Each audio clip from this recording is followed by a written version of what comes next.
우리 말씀 다 찾으셨으면 사도행전 2장 1절에서 13절 말씀 우리 교독하도록 하겠습니다. 제가 먼저 읽습니다. 오순절 날이 이미 이르매 그들이 다 같이 한 곳에 모였더니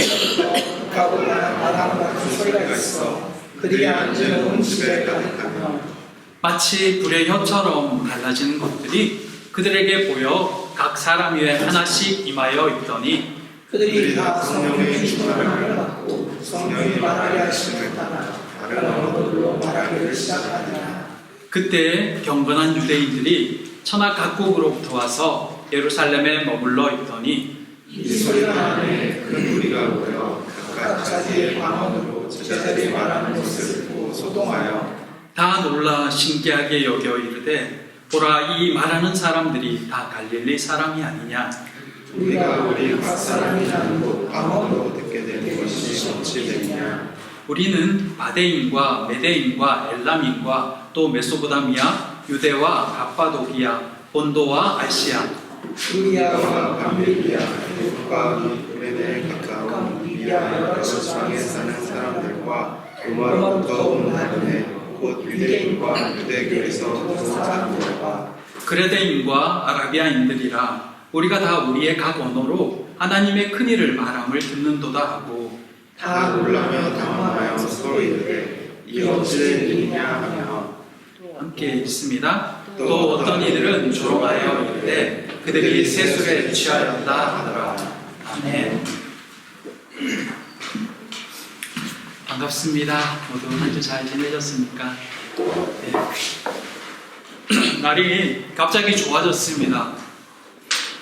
오늘은 좀 무덥기까지 합니다. 지금 성령 강림주일이고 내일 또 휴일이고 이어지는 연휴라서 많은 이들이 휴가를 보내고 있는 것 같습니다.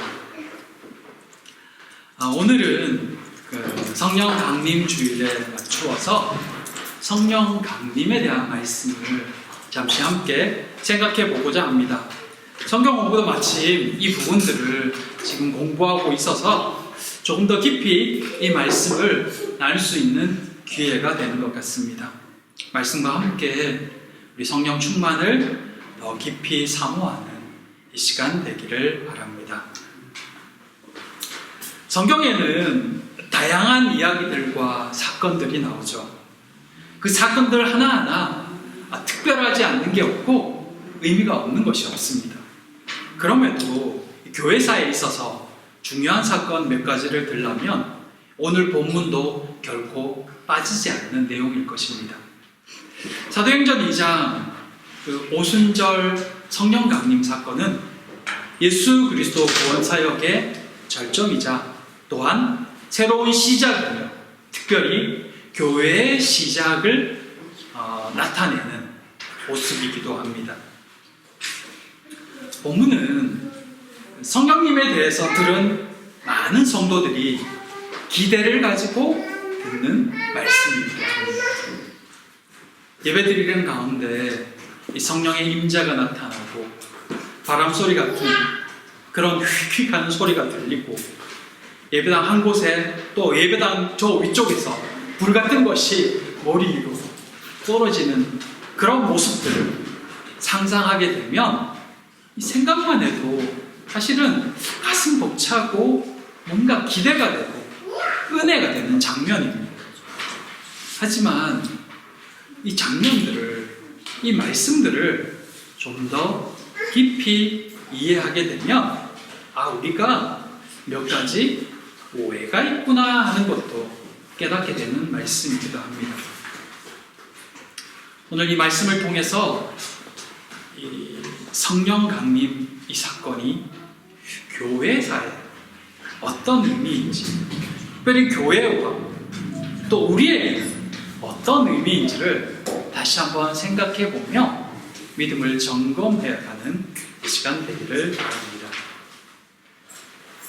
오늘 본문 앞에는 그 120여 명의 성도들이 마가 다락방에서 기도하는 가운데 베드로의 제안을 따라서 새로운 사도를 선출하는 모습이 나와 있습니다.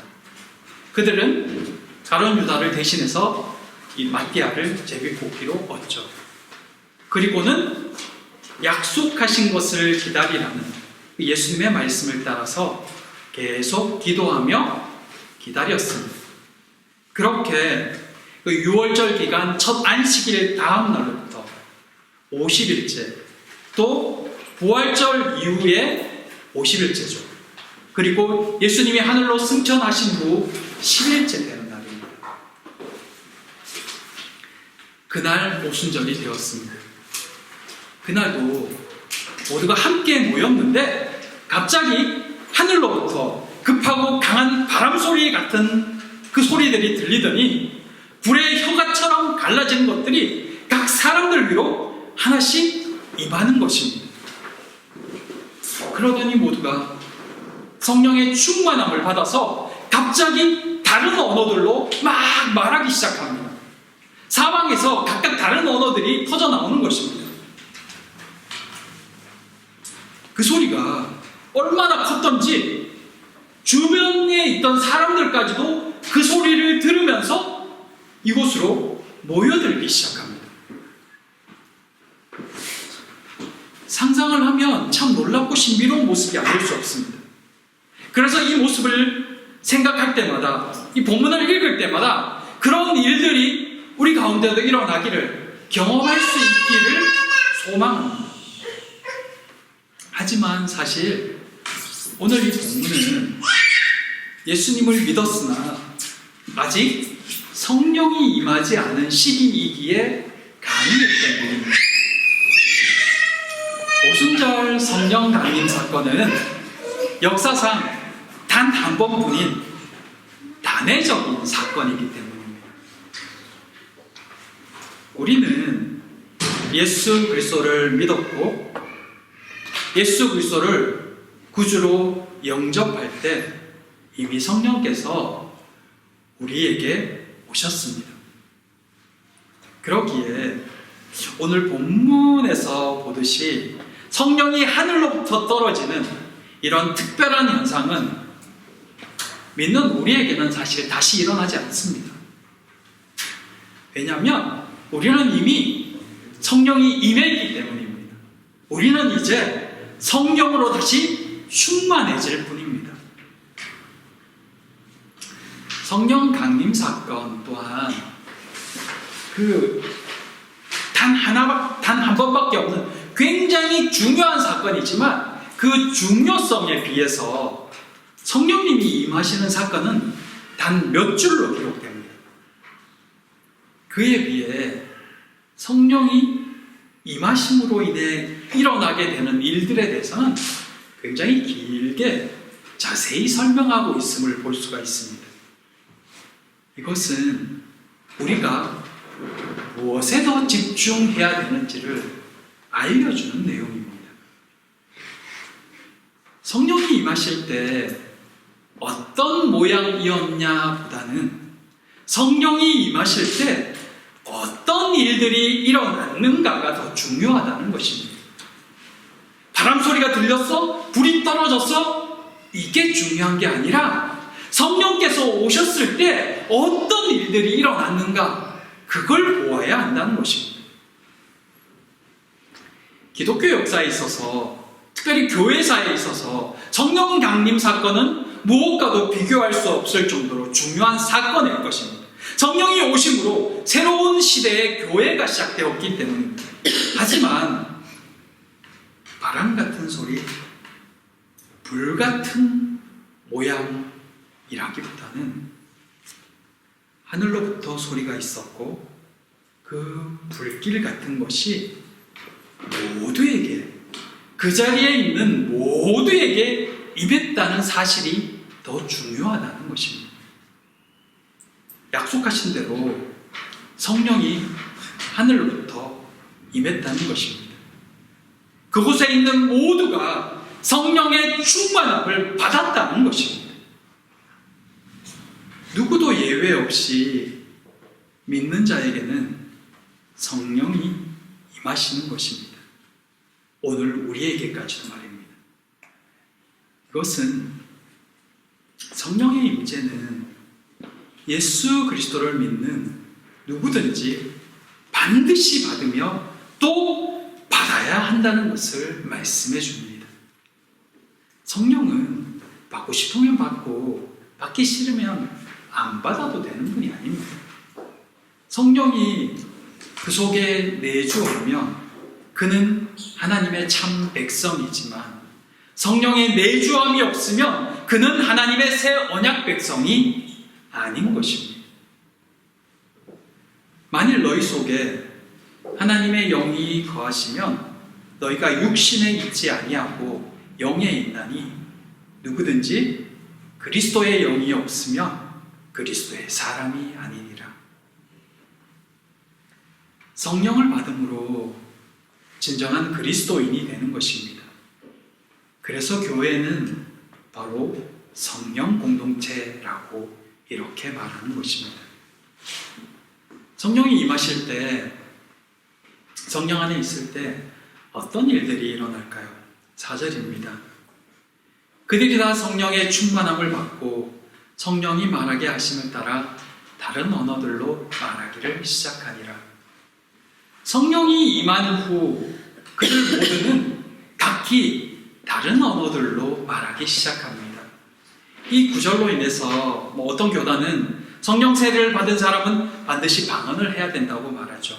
하지만 최소한 오늘 본문은 그것을 말하지는 않습니다. 여기서 말하는 이 다른 언어들은 말 그대로 각 나라, 각 지역의 언어들을 의미합니다. 물론 이 방언을 말하는 다른 성경 구절도 있습니다. 하지만 오늘 본문에서는 이 방언이란 다른 나라 언어를 지칭합니다. 근데 이 다른 언어들보다 더 중요하게 생각해야 될 것이 있습니다. 이 다른 언어들로 하는 말의 내용이 무엇인가 하는 것입니다. 11절에 우리가 다 우리의 각 언어로 하나님의 큰일을 말함을 듣는도다 하고, 이 다른 언어들로 말하는 내용은 바로 하나님의 큰일이었습니다.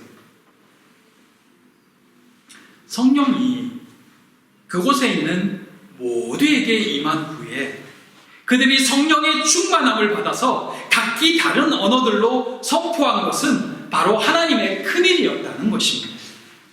하나님의 큰일이 뭘까요? 하나님의 큰일은 하나님의 구원 계획을 의미합니다. 당신의 백성들을 구원할 그 계획하신 그 일들, 그것을 지금 성령 충만해진 이 제자들이 외치고 있었던 것입니다. 그것을 각 나라의 다른 언어들로 선포하게 하신 것이죠. 그리고 세상 모든 사람들이 하나님의 큰일, 그들을 구원하신다는 이 소식을 자기들의 언어로 듣고 있는 것입니다. 이게 성령이 임한 그때 일어난 일들입니다. 이게 무엇을 의미하냐면 성령의 충만함을 받은 사람들이 각기 다른 방언을 한다, 이런 의미들이 아니라 이제 복음을 전하는 증인으로 쓰임받는다는 뜻입니다. 성령 충만을 받으면 어떤 일들이 일어나느냐? 성령이 임하시면 어떻게 되느냐? 하나님의 일꾼으로 하나님의 손에 쓰임받는 복음 전도자가 된다는 뜻입니다. 그리고 복음을 전할 수 있도록 그때 그들에게 주신 권능이 바로 다른 언어였던 것입니다. 그것은 성령께서 복음 사역을 위해 필요해서 그 순간 그들에게 주신 특별한 은사였습니다. 우리는 성령의 은사, 성령의 강림하면 어떤 특별한 일들을 기대하고 어떤 특별한 능력들을 사모하지만 사실 성령이 임하면 그 순간부터 우리는 하나님의 사람으로 일하게 되는 것입니다. 오늘 성경 공부하면서 참 재밌는 또 어떤 특별한 인사이트들을 얻었습니다. 베드로가 나서기 좋아하잖아요. 그리고 제자들의 대표잖아요. 마가다락방에서 기도할 때 베드로가 나서서 또 다른 제자를 뽑아야 된다고 제안을 하죠. 성령 충만, 성령이 임한 후에 본문 뒤에 보면 베드로가 나서서 이제 사람들에게 성령의 오심에 대해서 설명합니다.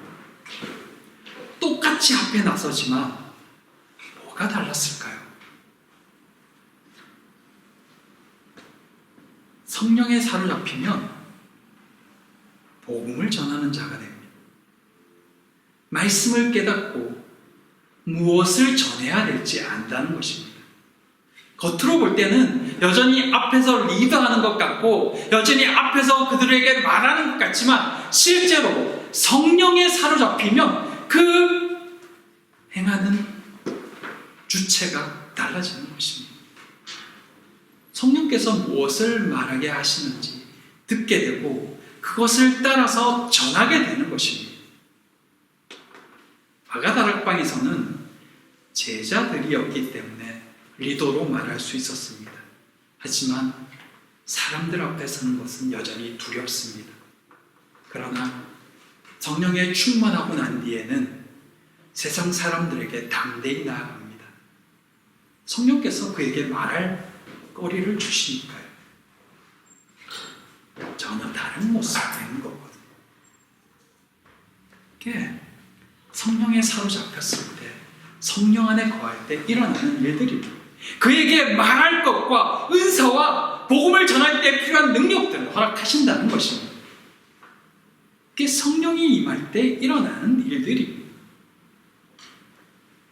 그들이 다른 언어를 전하니까, 말하니까 어떤 일들이 일어나나요? 그 소리를 듣고 많은 사람들이 모여듭니다.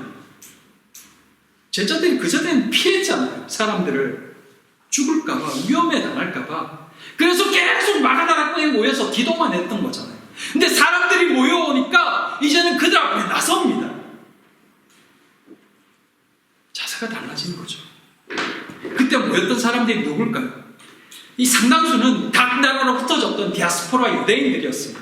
그들의 가족은 예루살렘에서 쫓겨나서 강제로 다른 나라에 살게 된 이들이죠. 이주됐던 이들입니다. 그들이 오순절을 맞아서 예루살렘으로 모여들었습니다. 또 어떤 이들은 생애 마지막을 성전이 있는 예루살렘에서 보내고 싶어서 마지막으로 이주해서 살고 있던 사람들이었습니다. 그들은 다른 나라에서 태어나고 자랐기 때문에 태어난 그 지역 언어가 모국어인 사람들입니다. 그런데 뜻하지 않게 자신들이 태어난 그 지역의 언어로 말하는 소리를 듣게 된 거죠. 신기하죠. 더구나 그렇게 말하는 사람들이 누구냐? 갈릴리 촌동네 사람들입니다. 배우지 못했다고 생각했던 사람들. 근데 그 사람들이 각양 언어로 말합니다. 아프리카 언어로 또는 이집트의 언어로 또는 흩어졌던 저 윗지방 언어로 각 지역의 언어로 말을 막 하는 겁니다. 근데 어떤 언어냐? 그들이 알고 있는 하나님의 큰일에 대해서 이야기합니다. 아마 이 이야기 중에는 메시아의 이야기도 있었을 것입니다. 오늘 베드로가 요엘서의 이야기를 꺼내듯이 구약의 내용들을 가지고 하나님이 어떤 일을, 메시아가 어떤 일을 할지를 이야기하고 있고 외치는 것입니다. 도대체 이 일이 어떻게 일어난 건지 궁금했던 그들이, 혼란스러웠던 그들이 더 자세히 듣고 싶어 하는 것입니다. 어떻게 일이 일어나죠? 이것이 성령께서 제자들로 하여금 각 나라 언어들로 하나님의 큰일을 말하게 하신 이유입니다. 경건한 이들이 복음에 대해 더 관심을 가질 수 있도록 그 순간에 각 나라의 언어라는 은사를 주신 것입니다. 복음이 증거될 수 있도록. 성령 충만한 그들은 모두 복음을 전하는 일에 사용되어진 것입니다. 각 나라 언어를 말할 수 있는 능력을 주시면서 말입니다. 성령 받을 때 방언을 해야 되느냐 아니냐, 이 언어가 외국어냐 알 수 없는 말이냐, 그게 중요한 게 아니라 성령이 임할 때 하나님의 손에 온전히 사용될 수 있다는 것입니다. 성령 충만이 하나님께 온전히 쓰임받는 첫 번째 자격이라는 것입니다. 우리가 왜 성령 하나님과 동행해야 하는지, 우리가 왜 성령 충만을 사모하며 받아야 하는지에 대해 그 이유가 여기에 있습니다. 온전한 그리스도인이 되기 위해, 아니 그리스도인으로 살기 위해, 온전히 쓰임받기 위해 성령님은 우리에게 반드시 필요합니다. 예수 그리스도를 믿을 때 성령님은 이미 우리 안에 와 계시지만 그 성령님을 온전히 인정하지 않는 한, 그분의 인도하심을 받지 않는 한 그리스도인으로 온전히 사는 것은 불가능합니다. 성령 하나님의 도우심이 없이는 우리도 구약 백성들처럼, 바리새인들처럼 망하는 그리스도인이 될 수밖에 없는 것입니다. 왜 성령께서 오순절에 오셨을까요? 오순절은 처음 익은 열매를 드리는 절기이기 때문입니다. 예수 그리스도의 십자가 죽심과 부활로 완성되어지는 구원 사역의 첫 번째 열매가 바로 성령 하나님이 우리에게 임하는 사건인 것입니다. 예수 그리스도의 그 구속의 사역이 성령을 통하여 온전히 우리의 구속 사역이 되는 것입니다. 성령께서 예수 그리스도의 그 십자가 대속을 우리의 사건으로 만들어준다는 것입니다. 그래서 성령께서 오심이 우리의 구속에 은혜가 임하는 시작인 것입니다. 구속의 은혜가 임하자 베드로가 달라진 것입니다. 제자들이 달라진 것입니다. 무서움이 사라지고 이제는 예수 그리스도 안에서 그리스도의 사람이 된 것입니다. 그리스도의 사람이 되자 이제 사람이 두렵지 않고 복음이 우선이 되는 것입니다. 그렇게 3,000명이 복음을 듣고 회심함으로 교회 공동체의 첫 열매가 성령 안에서 맺혀지는 것입니다. 그래서 교회의 시작이 성령의 오심으로부터 출발한다는 것입니다. 그래서 교회는 성령 공동체인 것입니다. 성령 없이는 아무것도 아닌 곳, 그곳이 바로 교회입니다. 성령님의 인도하심 없이는 아무것도 할 수 없는, 아니 해서도 안 되는 공동체, 그것이 바로 교회입니다. 성령이 충만해지면 어떤 일이 일어날까요? 예수의 십자가를 전합니다. 왜냐고요? 성령님이 하시는 일은 성령을 드러내는 것이 아니라 예수를 드러내는 것이 성령님의 일이기 때문입니다. 예수께서 하나님께로 가셨을 때 가장 첫 번째로 하시는 일, 그분이 하신다고 하시는 일이 성령을 보내는 사역이기 때문입니다. 성령은 예수를 드러낸다는 것입니다. 그래서 성령 충만해지면 예수를 전하게 되는 것입니다. 성령의 능력을 전하는 것이 아니라, 성령의 은사를 드러내는 것이 아니라 예수 그리스도의 말씀이 깨달아지고 예수 그리스도의 십자가를 전하게 된다는 것입니다. 그게 성령 충만의 모습인 것입니다. 사람들이 모인 곳이니 이런 일 저런 일이 있지 대충 넘어가자, 아닙니다. 용서가 있고 사랑이 있는 것이 교회이지만 성령을 인정하지 않으며 성령의 인도하심을 구하지 않으면 그곳은 교회일 수 없습니다. 교회의 태동은 성령 하나님부터 시작하니까요.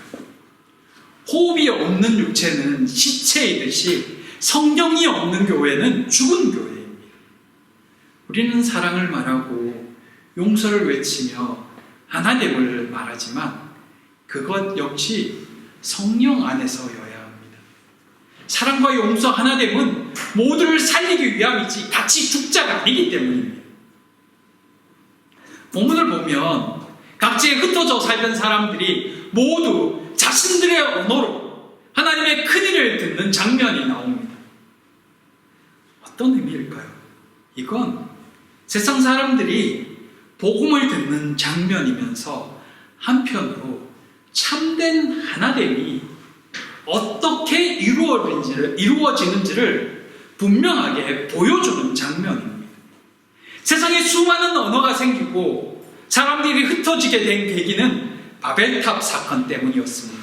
창세기 11장 4절에 또 말하되 자 성읍과 탑을 건설하여 그 탑 꼭대기를 하늘에 닿게 하여 우리 이름을 내고 온 집안의 흩어짐을 면하자 하였더니 교만한 그들이 자신들의 이름을 높이고 다시 흩어지지 않으려고 하나가 되어 바벨탑을 쌓기 시작했습니다. 그러자 하나님은 그들을 흩으셨습니다. 그들의 언어도 혼잡하게 했습니다. 그래서 세상의 언어들이 생겨나기 시작했습니다. 그들이 스스로 교만하여 하나 되고자 했기에 하나님께서 그들을 흩으신 것입니다. 하지만 성령이 임함으로 그들은 이제 다시 한 소리로 하나님의 큰 일에 대해서 들을 수 있었습니다. 그들은 그들의 언어로 하나님의 큰 일에 대해서 모두 동일하게 들을 수 있었습니다. 한 소리로 들을 수 있는 것, 참된 하나됨, 그것은 성령 하나님 안에서만 가능하다는 것입니다. 한 분 성령 안에 거할 때 진정한 하나됨이 이루어질 수 있고 하나님의 자녀로 온전해질 수 있는 것입니다. 세상은 우리에게 하나 되자고 말합니다. 이것저것 교리고 신앙이고 다 내려놓고 일단 하나로 연합하자고 말합니다. 그러나 예수를 떠나서는 하나님이 의미가 없습니다. 성령이 함께하지 않는 한 진정한 하나가 될 수도 없습니다. 그것은 그저 잠시의 목적을 위한 잠깐의 하나됨일 뿐 참된 하나됨은 안 된다는 것입니다. 그리고 세상과의 하나됨은 사는 것이 아니라 망하는 것입니다. 교회 일치, 연합, 그것 또한 온전히 성령 안에 거할 때입니다. 교리는 다양할 수 있죠. 배우는 환경은 다양할 수 있죠. 그러나 예수 그리스도를 온전히 인정하지 않으면, 예수께서 보내신 그 성령 안에 거하지 않으면 진정한 하나님은 일어날 수 없습니다. 성령께서 우리를 온전히 하나 되게 하실 때 참된 하나님이 있는 것입니다. 아마 세상은 비웃을 수도 있을 것입니다. 성령께서 일하심으로 놀라운 일이 일어났음에도 술 취했다고 조롱하는 무리들처럼 믿음 안에서 살려고 할 때 우리를 조롱하며 비웃는 무리도 분명히 있을 겁니다. 그건 교회 밖에도 있고 교회 안에도 있을 것입니다. 하지만 그거 중요하지 않습니다. 내 영혼을 어찌하지 못하는 그 소리는 그저 지나가는 소리로 들으시면 됩니다. 그런 소리들은 무시하시기 바랍니다. 하지만 그럼에도 비웃는 그들을 궁금하게 하는 그 어떤 것이 우리 안에 있어야 합니다. 믿지 않는 자들은 결코 알 수 없는 그 어떤 것, 그래서 더 알고 싶어지게 하는, 모여들게 하는 다른 것, 성령 안에 온전히 거할 때 경험하게 되는 변화들, 세상 사람들과 다른 모습, 다른 관점, 다른 생각들. 사람이 등불을 켜서 말 아래 두지 아니하고 등경 위에 두나니 이러므로 집안 모든 사람에게 비치느니라. 그리스도인으로 살기 때문에 보여지는 다른 특별한 모습, 그것을 알고자 사람들이 물을 때 우리는 비로소 그리스도인의 소망에 대해 말할 수 있게 될 것입니다. 우리가 성령 안에 거함으로 성령을 따라 살아갈 때 달라지는 모습들, 그걸 궁금해하며 누군가 다가올 때 그들에게 그리스도에 대해 말할 수 있다는 것입니다. 세상과 함께 어울리고 세상과 같은 모습으로 살아감으로 그들의 환심을 얻는 것이 아니라 성령 안에서 그들과 다른 모습과 다른 관점으로 살아감으로 세상에 주목을 받는 사람이 될 때 우리에게 분명히 복음을 전할 기회가 올 것입니다. 사랑하는 성도 여러분, 우리에게 성령 하나님이 계십니다. 그리스도인의 삶을 살도록 도우시는 성령 하나님이 계십니다. 그분을 의지하시기 바랍니다. 우리로 말씀을 따라 살도록 도우실 것이며 그리스도인다운 삶을 살도록 인도할 것입니다. 성령께서 주시는 그 음성에 귀 기울이시며 말씀을 통해 깨닫게 하시는 그 깨달음을 붙들고 그 깨달음에 온전히 반응하며 살아갈 때 그 안에서 놀라운 일들이 보여질 수 있기를, 그렇게 복음의 일꾼으로 사용되는 우리 모두가 되기를 진심으로 소망하고 축복합니다. 기도하겠습니다. 사랑과 은혜의 하나님, 우리에게 성령 하나님을 보내주셔서 감사합니다. 성령의 음성을 더 잘 깨달을 수 있기를, 더 민감히 반응할 수 있기를 소망합니다. 내 생각과 내 고집을 내려놓고 오직 성령 안에서 말씀으로 진심으로 하나 되는 교회가 되게 하여 주시옵소서. 이 시간 세상의 염려로 가득 찬 우리의 영혼을 만져주시고 교회가 해야 할 본질적인 사명들, 복음의 증인된 삶을 살 수 있도록 우리로 인도하여 주시옵소서. 모든 평안의 가족들 가운데 참된 안식과 영육의 평강을 허락하여 주시길 간절히 소망하오며 성령 충만으로 우리의 삶을 인도하시길 또한 소망하오며 예수님 이름으로 기도드립니다. 아멘.